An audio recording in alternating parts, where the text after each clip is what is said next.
L'objectif le plus important du rabbinat durant l'exil a été et reste la conservation envers et contre tout. Ça signifie que la quête de vérité ou de sens est passée en second plan.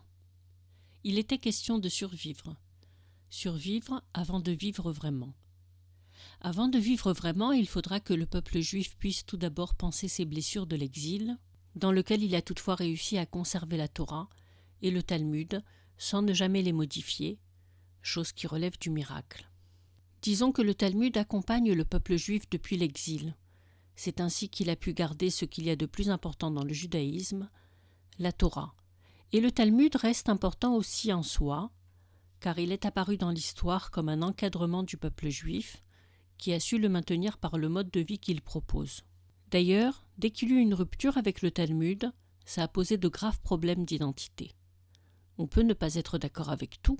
Le Talmud lui-même expose des avis opposés sur une question, ainsi que de nombreuses polémiques entre les rabbins, mais on ne s'en sépare pas. Le judaïsme a donc été conservé, et ce que je propose maintenant est de rechercher à le comprendre dans son juste contexte, c'est-à-dire pas depuis la naissance du christianisme et dans ce vis-à-vis permanent, mais dans son contexte assyro-babylonien égyptien. La remise en contexte du récit de la Torah n'est pas par attrait particulier pour l'ancienneté, mais parce qu'un propos hors contexte peut prendre toutes les directions. La question est de savoir si on arrivera un jour à comprendre le sens primordial ou initial du judaïsme en le reprenant dans son contexte et pas depuis la naissance du christianisme. Je vous dois d'ailleurs un mot là-dessus. Mon objectif n'est pas de heurter les chrétiens dans leurs croyances, qui aujourd'hui n'y sont pour rien. Ça serait donc tout à fait stérile de les incriminer, bien que pour parler de l'évolution dans la croyance juive, je devais exposer l'attitude chrétienne qui a fortement impacté, jusque dans l'étude du judaïsme, comme nous l'avons vu.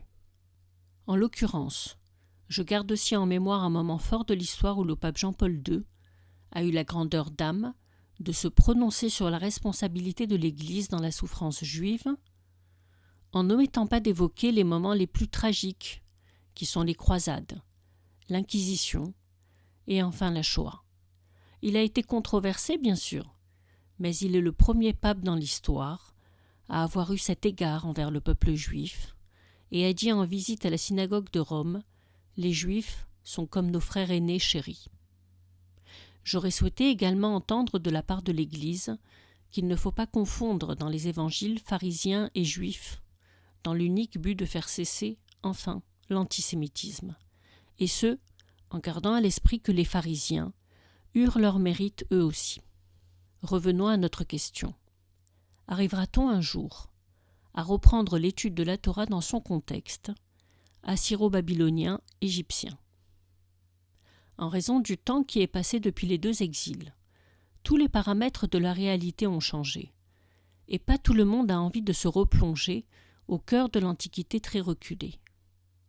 La Torah, que le Talmud ne cessa d'interpréter, d'expliquer, est d'une époque si lointaine qui date d'au moins 2500 ans. Comment peut-elle être naturellement étudiée sans considérer l'incidence du temps?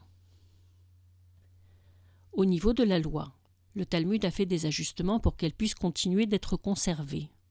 Mais au niveau du sens, qui a été reporté, ou abordé furtivement, il conviendra d'adopter toute une méthode d'observation dans laquelle on pointera d'abord la différence d'époque qui doit être prise en compte. C'est même essentiel avant d'entreprendre l'étude de la Torah. Considérer le temps, c'est prendre conscience des mœurs, des idiomes, des coutumes locales, en passant par la langue qui, employée dans une époque, ne signifie pas la même chose dans une autre. Ça signifie que, même si les mots sont compris, les mentalités ont tellement changé qu'ils n'ont pas le même impact. On a aussi l'impression de discerner deux sortes d'humanité, celle d'avant, entre la légende et le réel, avec des prophètes, des géants, des gens qui communiquent directement avec Dieu, avec des anges, réellement ou en songe, et celle d'aujourd'hui qui, après une longue période d'intolérance et de fanatisme, est désormais progressiste, positiviste, faisant subir le sentiment de l'absurde et dans laquelle la croyance est souvent bafouée. il est très inconfortable d'évoquer aujourd'hui la religion en général, et la Torah en particulier, en raison de cette confrontation d'époques si distancées. Les paramètres ne sont donc pas les mêmes, mais il conviendra cependant de se retourner vers ce passé pour le comprendre et avancer. Mais que faut-il comprendre et expliquer ? La notion du monothéisme est ce qu'il renvoie. Il faudra donc détecter, repérer ce qui était coutumier par une remise en contexte et en revenant au sens littéral, qu'on appelle le pshat en hébreu, du mot pashut, simple, et que le commentateur incontournable Rashi a su expliquer en définissant les mots. Il faut aller encore plus loin dans le sens littéral et expliquer le contexte ambiant. Il s'agit donc d'approfondir le pshat, le sens simple, avant de se diriger vers le sod, le secret ou le sens ésotérique. Les sacrifices, par exemple, apparaissent dans la Torah comme s'ils étaient évidents. Rien n'a été explicité au préalable sur la raison du geste de sacrifier à Dieu un animal ou des fruits, ou encore de la farine. Et pourtant saisir le sens du phénomène des sacrifices, d'âge immémorial, partagé dans toutes les civilisations antiques, est crucial pour comprendre toute la mentalité de ces époques antérieures, dans lesquelles ce que l'on appelle la réitération cosmogonique, d'après les mots de Mircea Eliade, qui signifie « donner avant de prendre », était dans l'idée de ne rien modifier de l'équilibre du monde. Un autre exemple, le lévira, qui n'est plus d'actualité. La loi incite à la veuve, tout juste après la perte de son époux, de se marier avec le frère du défunt, pour continuer la postérité du défunt avec le frère, comme s'il était écrit que telle femme était vouée à donner la descendance à tel homme dès qu'elle se mariait avec, comme si aussi que l'objectif le plus important d'une épouse était de donner la postérité à l'homme qu'elle avait épousé, au point que s'il arrive un problème, elle doit continuer avec le frère. Ce n'est même pas une loi de la Torah, mais une coutume du contexte ambiant qui a été reprise dans la Torah. Aujourd'hui, cette loi est complètement révolue parce que les mentalités ont changé, mais il nous faudra l'expliquer relativement à son contexte. Le Talmud a fait des ajustements de loi.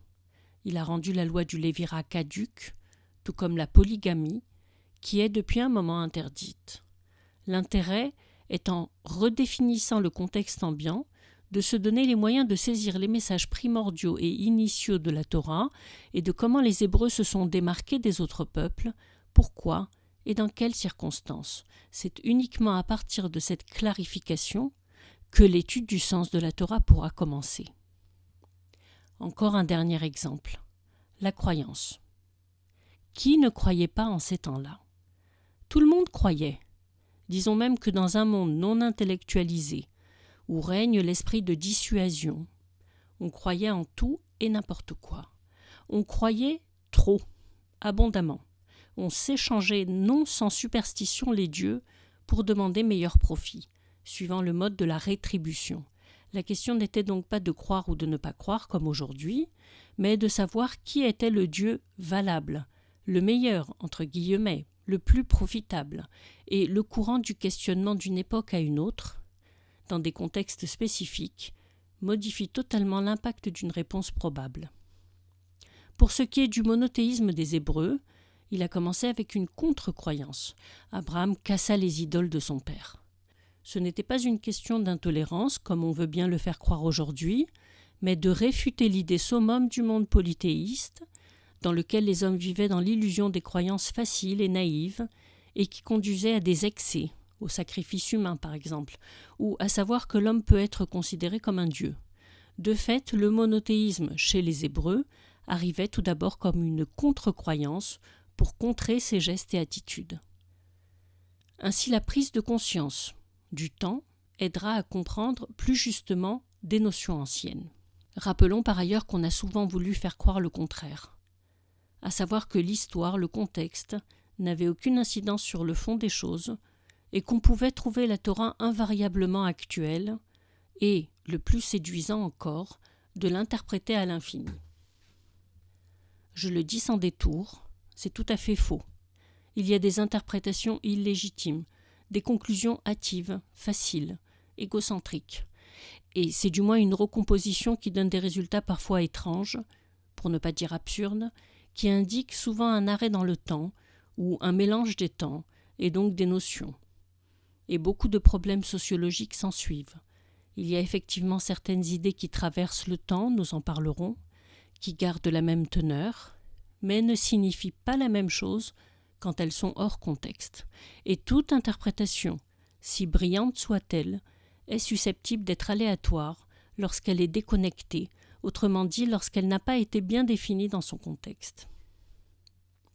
Disons que l'étude de la Torah, ou de ce que l'on résume l'étude du judaïsme, nécessite tout d'abord un travail de chronologie pour savoir reconnaître ce qui est caduc ou périmé et ce qui peut être encore en vigueur et sous quel aspect dans notre époque dans laquelle le questionnement du sens et l'état d'esprit ne sont pas les mêmes. Dans ce cas, dès lors que l'impact du temps est pris en compte, le judaïsme prend une tournure philosophique, ou plus précisément symbolique. Le symbole dans le cas de la loi est ce qu'il reste quand son origine est dépassée. Par exemple, en sachant qu'en des temps immémoriaux, le fils aîné avait un rôle prépondérant pour le reste de la fratrie. Il fallait faire un sacrifice important à sa naissance pour que puisse s'accroître la famille, comme si le fils aîné avait d'emblée une responsabilité. Ainsi, il marquait toute l'orientation de la famille qui allait s'accroître. Aujourd'hui, ces coutumes, qui parfois prenaient des proportions démesurées, se sont éteintes et ont laissé des symboles, parmi lesquels se trouve le droit d'aînesse et le pidyon haben, le rachat du nouveau-né. Le droit d'aînesse apparaît dans la Torah comme un statut que tous semblent comprendre et qui est aujourd'hui dépassé. Le pidyon haben, le rachat du nouveau-né, est un événement qui continue d'être fêté lorsque naît en premier un garçon. Ce dernier trait est très antique et à vrai dire assez mal compris, parce qu'il renvoie à une toute autre époque, dans laquelle le premier enfant, en plus mâle, avait un statut particulier, car de lui dépendait l'abondance et la fertilité, et donc l'accroissement de la famille. On voit d'ailleurs déjà se dessiner le système familial d'époque, qui aujourd'hui n'est plus du tout en vigueur, mais il est bénéfique de remonter à l'histoire, ce que je compte faire, de ces pratiques, pour comprendre qu'il y a un sens ancestral à cela, auquel nous aurons l'occasion de revenir. Toujours au sujet du sens, on nous a proposé dans l'histoire la Kabbale. Mais d'où vient-elle ? Les avis sont partagés et varient sur son origine. Et l'aspect mystique, aussi attractif soit-il, doit-il vraiment être pris pour le sens du judaïsme, qui a justement mis en retrait cet aspect ? Le sens littéral des récits de la Torah est-il suffisamment acquis pour prendre le chemin vers l'ésotérisme ? N'oublions pas que la Kabbale est apparue à un moment difficile. Il ne faut donc pas confondre sens et gematria. Gematria signifie valeur numérique, chaque lettre a une valeur numérique, et parfois une valeur coïncide exactement ou approximativement avec une autre valeur. Et là on tire des conclusions.